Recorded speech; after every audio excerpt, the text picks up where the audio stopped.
না 4 ঘন্টা পরে Dhaka college, Titumir college, 7 college সহ আমরা কঠোর কর্মসূচি দিতে বাধ্য হব। 4 ঘন্টার আলটিমেটামে আমাদের যে 6 দফা আছে, এই 6 দফা হচ্ছে বাস্তবায়ন করতে হবে। যদি না করে তাহলে আমরা 4 ঘন্টা পরে আমরা কঠিন কর্মসূচির দিকে যাব।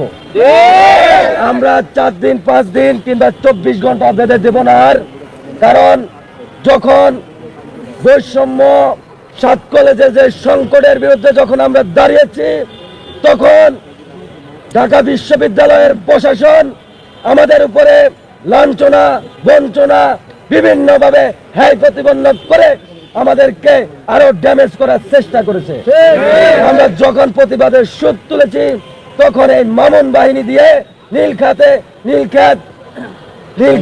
মিরপুর রোডে আমাদের উপর অতর্কিতভাবে হামলা হয়েছে।